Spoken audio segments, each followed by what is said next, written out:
شیخ ابو الوفا بن عقیل کہتے ہیں میرے ایک دوست نے مجھے بتلایا کہ ایک عورت شام کے وقت ایک نوجوان کوارے کپڑا فروش کی دکان کے دروازے کے پاس جا کر بیٹھ گئی۔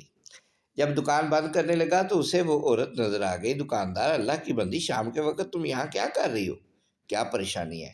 عورت: میں کسی سہارے کی تلاش میں ہوں، میرے پاس کوئی رہائش نہیں ہے۔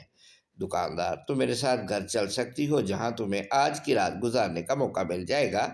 عورت: ٹھیک ہے۔ دکاندار اس عورت کو لے کر اپنے گھر گیا، بات چیت ہوئی اور نوجوان نے خود ہی پیشکش کر دی: کیوں نہ میں تم سے شادی کر لوں۔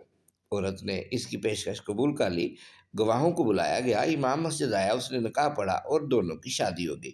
شادی کے 3 دن گزرے تھے کہ چوتھے دن دکاندار کے گھر ایک آدمی چند عورتوں کو لے کر آیا۔ دکاندار نے پوچھا: آپ کون لوگ ہیں؟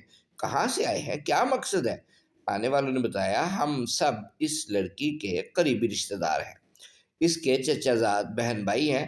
جب ہمیں آپ کے بارے میں معلوم ہوا کہ آپ نے ہماری رشتہ دار لڑکی کی زندگی کو سہارا دیا ہے اور اس کو اپنا شریک حیات بنا لیا ہے تو ہمیں بہت ہی زیادہ خوشی ہوئی، اور آپ کی شرافت اور اعلیٰ کردار سے ہم بہت متاثر ہوئے۔ ہمارے یہاں آنے کا مقصد یہ ہے کہ ہمارے گھر ایک شادی ہے جس میں آپ کی بیوی کی شرکت بڑی ضروری ہے، اس لیے ہم اسے چند دنوں کے لیے اپنے ساتھ لے جانا چاہتے ہیں۔ آپ اگر اسے ہمارے ساتھ جانے دیں تو مہربانی ہوگی۔ دکاندار ان کی باتیں سن کر اپنی بیوی کے پاس گیا اور اسے ان کی خواہش سے آگاہ کیا۔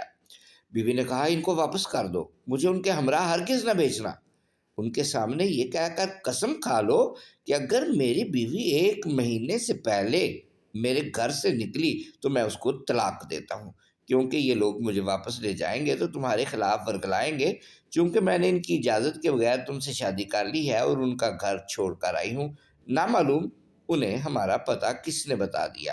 بیوی کی بات سن کر دکاندار گھر سے باہر نکلا اور مہمانوں کے سامنے بیوی کے مشورے کے مطابق طلاق کی قسم بھی کھا لی کہ اگر یہ 1 ماہ اس سے پہلے گھر سے نکلی تو اس کو 3 طلاقیں۔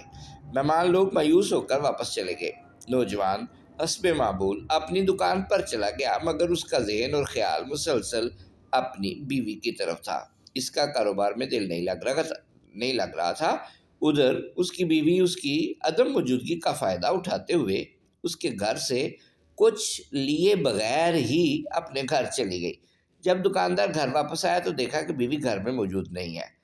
جب وہ ڈھونڈنے لگا تو کسی نے اسے بتایا کہ عورت آپ کا گھر چھوڑ کر چلی گئی۔ شیخ ابو الوفا کہتے ہیں شاید اس عورت نے اپنے پہلے شوہر کے لیے حلال ہونے کی خاطر یہ ڈرامہ کیا تھا جس نے اسے 3 طلاقیں دے دی تھی۔ لوگوں کو چاہیے کہ وہ اس قسم کے مکر و فریب سے